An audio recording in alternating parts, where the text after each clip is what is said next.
Привет, друзья! Долгое время выпечка из дрожжевого теста у меня вызывала страх и сомнения. Тесто не всегда получалось. Иногда плохо поднималось, не пропекалось, подгорало сверху, а внутри оставалось сырым. Или у выпечки был кислый вкус и запах.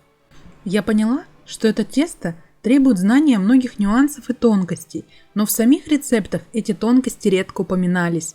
Я начала изучать этот вопрос, читала книги профессионалов по хлебопечению, искала информацию в интернете.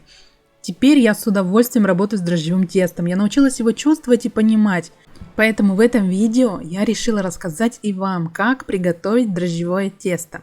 Я расскажу самые важные нюансы при приготовлении, так, чтобы оно всегда получалось вкусным, пышным и воздушным и долго сохраняло свою мягкость.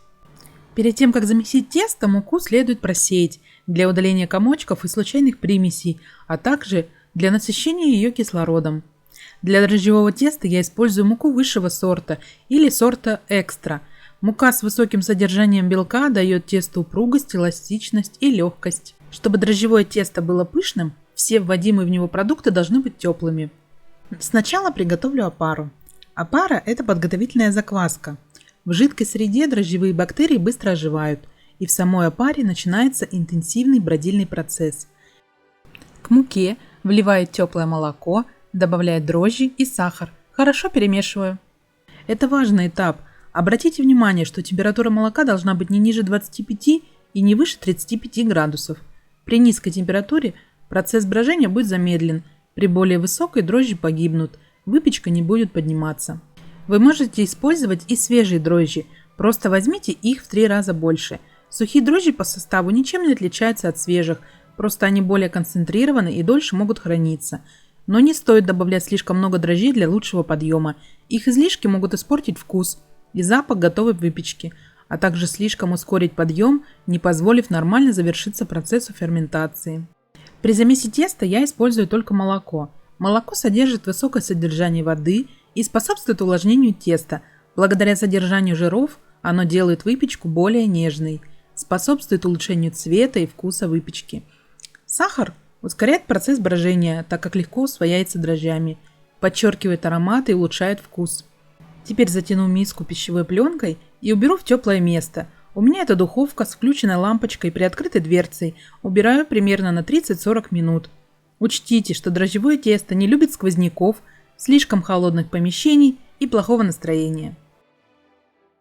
Моя опара готова, она увеличилась примерно в 3-4 раза.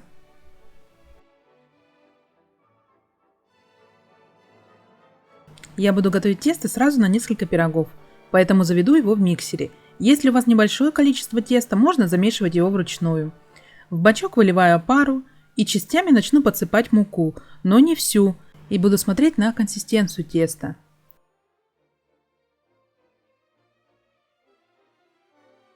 Цель этого этапа – смешать ингредиенты. Для достижения однородности теста следует делать это на низкой скорости.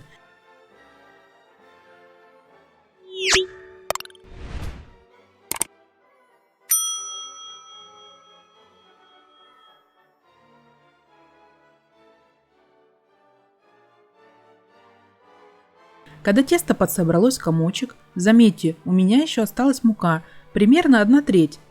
Скребочком зачищаю все с краев и с дна чаши.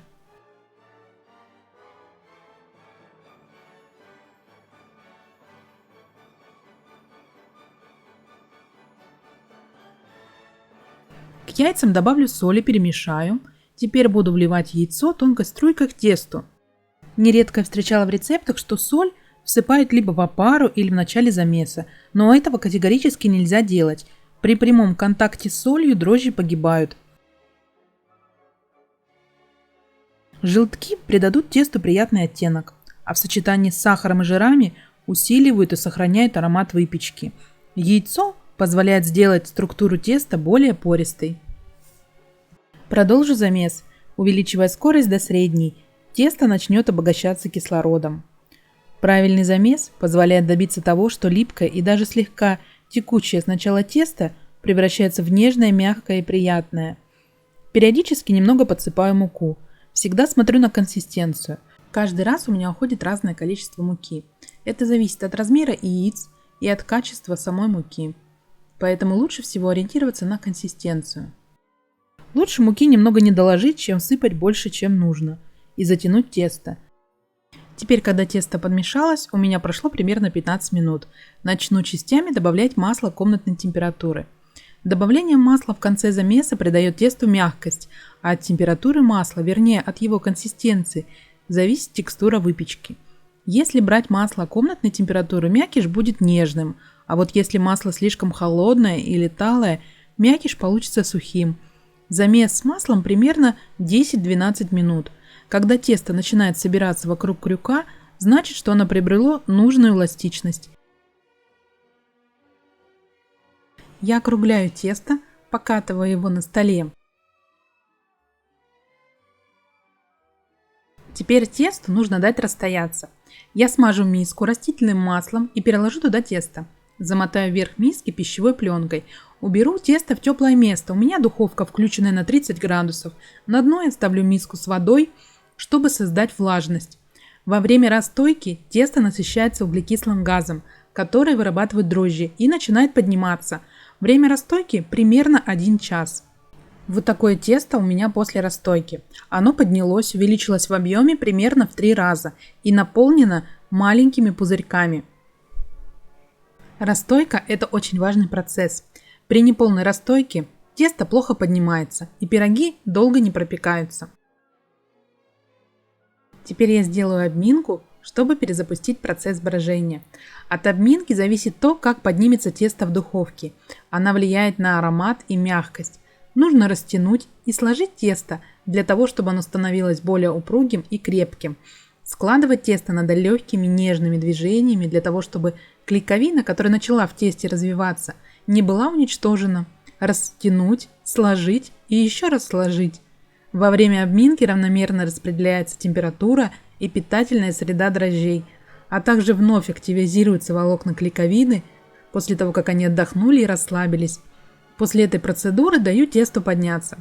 Округляю, укладываю в миску и снова убираю в теплое место. Через 20 минут повторяю обминку.